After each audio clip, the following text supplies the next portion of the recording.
Hi student, कैसे हैं आप। फिर अगेन एक बार सुनील सर आपके लिए यूट्यूब चैनल पर सॉल्यूशन चैप्टर लेके आए हैं जो इंग्लिश मीडियम के लिए है। आपसे रिक्वेस्ट है कि आप यूट्यूब चैनल पर सुनील सर के चैनल को सब्सक्राइब ज़रूर करें। आपकी मेहरबानी होगी, जिससे मुझे अच्छे कमेंट मिलेंगे तो मेरा मन और करेगा अच्छे वीडियो बनाने के लिए। सबसे पहले अपन बात करते हैं सॉल्यूशन चैप्टर की। What is the solution? Solution क्या है? A homogeneous mixture of two or more chemical substance is known as solution। कि दो होमोजीनियस सब्सटेंस होंगे जिनका मिक्सचर होगा। फॉर एग्जांपल मैं बात करता हूँ शुगर एंड वाटर।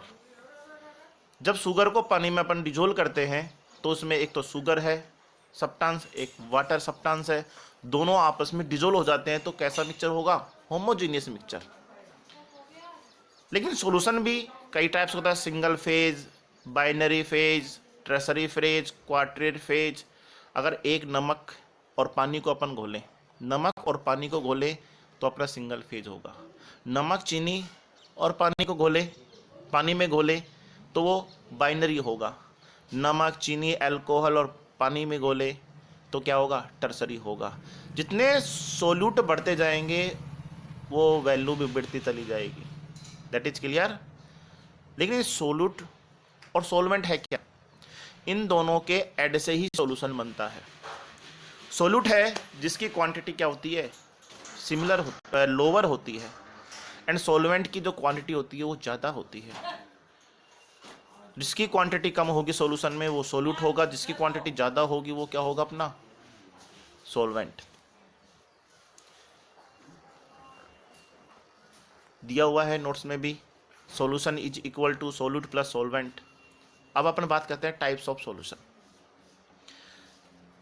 सॉल्यूशन तीन टाइप्स का होता है। पहला gaseous solution, second liquid solution and third solid solution. सबसे पहले मैं गैसियस सॉल्यूशन की बात करता हूँ। इसको याद करने में बहुत आसानी है। गैसियस सॉल्यूशन जिसका नाम लिया जाए वो सॉल्वेंट होगा। जैसे gas is a solvent, and liquid, gas and solid, ये तीनों कंपाउंड में से कोई भी क्या हो सकता है? सोल्यूट हो सकता है। बात करता हूं मैं लिक्विड सॉल्यूशन की, तो इसमें जो लिक्विड होगा वो क्या होगा? अपना सॉल्वेंट, एंड जो अपना सोल्यूट होगा वो सॉलिड, गैस एंड लिक्विड होगा। इसी तरह अगर अपने सॉलिड सॉल्यूशन की बात करता हूं मैं, तो सॉलिड जो सॉल्यूशन है इसमें जो अपना सॉल्वेंट होगा उसमें तो गैस, लिक्विड एंड सॉलिड, और जो सॉल्वेंट होगा वो अपना क्या होगा? सॉलिड। That is clear. इसके कुछ टेबल के द्वारा मैंने समझाया है, अब इस टेबल को देखिए जरा ध्यान से। सबसे पहले मैं गैसियस सॉल्यूशन की बात करता हूँ। गैसियस सॉल्यूशन में जो सोल्यूट है वो तीनों टाइप्स का हो सकता है, गैस, सॉलिड एंड लिक्विड, तीनों टाइप्स का हो सकता है। लेकिन जो सॉल्वेंट होगा वो प्रॉपर रूप से क्या होगा? गैस होगा। जो लिक्विड सॉल्यूशन है उसमें तीनों टाइप्स हो सकते हैं, गैस भी हो सकता है, सॉलिड भी हो सकता है और लिक्विड भी। लेकिन जो सॉल्वेंट होगा वो प्रॉपर रूप से क्या होगा? लिक्विड होगा। इसी तरह अगर मैं सॉलिड सॉल्यूशन की बात करता हूं तो इसमें जो सोल्यूट होगा वो भी तीनों टाइप्स का हो सकता है, gas, liquid and solid, and जो सॉल्वेंट होगा वो प्रॉपर रूप से क्या होगा? सॉलिड। इसे कुछ एग्जाम्पल भी दिए हैं, इन एग्जाम्पल को देख लीजिए। जैसे गैस और गैस का मिक्सचर होगा, mixture of to gases. Solid and gas हो गया, वेपराइजेशन ऑफ लिक्विड। इसी तरह liquid and gas, N2 gas, smoke, gas and liquid, O2 is H2O। जो O2 डिजोल्व होती है किसके अंदर? H2O के अंदर, तभी तो मछलियाँ जिंदी रहती हैं। अगर O2 नहीं होती मछलियाँ मर जाएंगी, पानी में घुली हुई होती है O2। CO2 इन सोडा वाटर, जैसे अपन गर्मियों में कोई भी सोडा वाटर की बोतल खोलते हैं तो उसमें से CO2 गैस बाहर निकलती है, तो CO2 क्या होती है? उसके अंदर डिजोल्व होती है। एंड थर्ड है, नेक्स्ट है solid liquid, alcohol plus H2O। समझ में आ गया? अल्कोहल प्लस H2O पैक बनता है। And liquid and liquid, liquid and liquid, दो लिक्विड का मिक्सचर दूध में अपन पानी मिलाते हैं तो किसका एग्जाम्पल है? लिक्विड एंड लिक्विड का। सॉलिड सॉल्यूशन है, इसमें H2 gas in adsorbed in PT। Pt एक प्लेटिनम धातु है, उसकी सरफेस पर H2 गैस क्या होती है, एब्जॉर्ब्ड हो जाती है। एंड सेकंड एग्जांपल है सॉलिड सॉलिड का, आपने देखा भी होगा सॉलिड सॉलिड का, सुनार जब सोने में क्या मिलाता है, तांबा मिलाता है, तो दो मेटल को क्या करता है, आपस में घोलता है। तीसरा है liquid and solid, amalgam Hg in Na। थोड़ा सा इसमें एग्जांपल थोड़े गलत दिए हुए हैं, तो आपसे रिक्वेस्ट है आप थोड़ा देख लीजिए, बुक से मैच कर लीजिए, बच्चे ने लिखने में गलती की है। अब बात करते हैं अपन units, unit of concentration. Amount of solute percentage in defined amount of solvent is known as concentration. What is the concentration? पानी में चीनी की मात्रा घुली हुई तो उसकी कंसंट्रेशन कहलाएगी। जैसे चीनी की क्वांटिटी अपन बढ़ाते चले जाएंगे, कंसंट्रेशन भी क्या होगी, बढ़ जाएगी। सबसे पहला example mass percentage. What is the mass percentage? इसका एक फॉर्मूला दिया, mass of solute upon mass of solution multiply 100। इसी तरह इसमें बहुत सारे न्यूमेरिकल दिए हैं, आप इन न्यूमेरिकल करने की कोशिश करें। इसमें यदि कोई आपको प्रॉब्लम आती है तो आप मेरे से पूछें इन न्यूमेरिकल के बारे में, मैं आपको बिल्कुल बताऊंगा। कुछ डेफिनेशन है, सबसे पहले जो डेफिनेशन आई है वो आई है मोलरिटी की। मोलरिटी, इसका फॉर्मूला दिया हुआ है moles of solute in gram upon volume of solution. ये मोल्स क्या होते हैं, 11th क्लास में मैंने आपको बता भी दिया है, mass of solute upon molar mass of solute. That is clear. Moles कैसे निकलते हैं, मास of solute upon molar mass of solute. इसके बाद इस वैल्यू को अपन इस इक्वेशन में पुट कर देंगे तो अपने पास प्रॉपर रूप से निकल के आ जाएगी मोलरिटी की, मास of solute upon molar mass of solute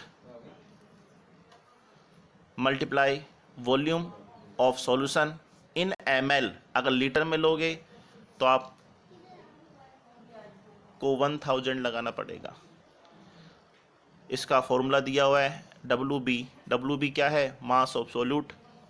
MB क्या है, molar mass of solute multiply V। V volume है, वॉल्यूम ऑफ सॉल्यूशन। ये 11th में आपको करा भी चुका हूँ, थोड़ा सा और देख लीजिए। नॉर्मलिटी आता है, नॉर्मलिटी के लिए फॉर्मूला दिया है grams equivalent of solute upon volume of solution in ml। What is the gram equivalent? Mass of solute upon equivalent mass of solute. इस वैल्यू को अपन ऊपर वाली इक्वेशन में पुट कर देंगे, उसके बाद प्रॉपर रूप से फॉर्मूला निकल के आएगा N is equal to mass of solute in gram upon equivalent of mass of solute multiply volume of solution. लेकिन ये इक्विवेलेंट निकलता कैसे है, जैसे साल्ट के लिए बात करते तो साल्ट का molar mass upon valency. Salt हो गया अपने पास NaCl, NaCl का मोलर मास, सोडियम कितना होगा 23 और Cl का कितना होगा 35.5। इसको प्लस कर देंगे और इनकी वैलेंसी कितनी होगी +1 होगी, तो 1 से क्या कर देंगे डिवाइडेशन कर देंगे, क्या आ जाएगा salt of gram equivalent. Acid का ग्राम इक्विवेलेंट जब निकालते हैं तो मोलर मास, जैसे मैंने HCl ले लिया, HCl का 1 और Cl का 35 तो कितना हो गया 36.5। इसकी जो बेसिसिटी होती है 1 होती है, 1 से डिवाइड कर देंगे तो क्या आ जाएगा एसिड की इक्विवेलेंट आ जाएगा। इस तरह base of gram equivalent, base मैंने NaOH लिया, Na मतलब 23 और ऑक्सीजन 16 और 1, टोटल हो गया 40 और एसिडिटी कितनी हो जाएगी इसकी 1, क्योंकि एक OH दे रहा है, जितने OH देगा वो उसकी एसिडिटी हो जाएगी, जितने H+ आय देगा वो उसकी बेसिसिटी हो जाएगी। 1 से डिवाइडेशन कर दूंगा, इसका बेसिसिटी ऑफ ग्राम इक्विवेलेंट कितना जाएगा 1 आ जाएगा। इस तरह से अपन ग्राम इक्विवेलेंट निकाल लेंगे प्रॉपर रूप से। उसके बाद आता है मोलरिटी। मोलरिटी को स्मॉल m से डिवाइड करते हैं, डिनोटेड करते हैं, sorry. It is the number of moles of solute dissolve पर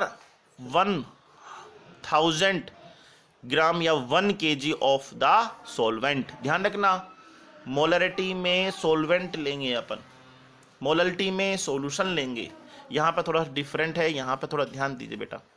ग्राम, इसका जो फॉर्मूला निकल के आता है वो निकल के आता है gram moles of solute upon weight of solvent.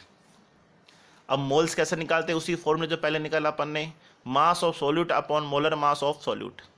इसका कंप्लीट इस वैल्यू को अपन पुट कर देंगे फर्स्ट में, तो फॉर्मूला निकल के आएगा अपने पास मोलरिटी का, is equal to mass of solute in gram upon molar mass of solute multiply weight of solvent multiply 1000। Clear? ये प्रॉब्लम आती है तो एक बार फिर रिपीट कर देंगे अपन। आप मेरे को कमेंट बॉक्स में लिख देना कि सर एक बार प्लीज रिपीट कीजिए। मोल फ्रैक्शन, ये भी 11th क्लास का है। मोल फ्रैक्शन को एक्स से डिनोटेट करते हैं। किससे? एक्स से। मोल फ्रैक्शन बहुत आसान है और बोर्ड पेपर में बहुत बार क्वेश्चन आया हुआ भी है। It is the ratio of the number of moles of one compound and total number of moles of present in the solution. It is denoted by X. A is equal to N A, B is equal to N B. A जो अपना component है उसका जो मोल होगा वो N A होगा, B जो component है उसका जो मोल होगा वो एन बी होगा। इसी तरह एक्स ए जब निकालेंगे तो कंपोनेंट ए के moles upon total of moles N A plus N B, that is clear. X B is equal to N B upon N A plus N B. लेकिन ये N A क्या है? N A is equal to compound A का mole. N B क्या है? Component B का mole. That is clear. N A की value कैसे नहीं, ध्यान रखना बेटा, एक्स ए और एक्स बी अगर दो कंपोनेंट है इनकी वैल्यू हमेशा 1 आएगी, न तो 1 से ज्यादा आएगी न 1 से कम आएगी। और एन ए की वैल्यू निकालेंगे अपन W A upon M A. W A mass of A component, M A molar mass of A component. इसी तरह एन बी की value W B upon M B. W B क्या है? Mass of B component, M B molar mass of B component. That is clear. इसमें numerical दिया हुआ है, इस न्यूमेरिकल को करने की कोशिश करें बेटा, नहीं होता आप मेरे को बताइए। लास्ट एंड फाइनल एक डेफिनेशन है पीपीएम, पार्ट्स पर मिलियन। बहुत आसान है, ये भी बोर्ड एग्जाम में आया हुआ है। ये है mass of solute upon mass of solution multiplied 10 की पावर 6। पीपी पार्ट पर मिलियन, मिलियन का मतलब होता है 10 की पावर 6। आप 10 की पावर 6 से क्या करेंगे? मल्टीप्लाई करेंगे, तब जाके पीपीएम निकलेगा। आज के लिए इतना ही काफ़ी है। Thank you. और चैनल को सब्सक्राइब ज़रूर कर दीजिए, बहुत मेहरबानी होगी, जिससे अगला वीडियो जल्दी डले। Thank you.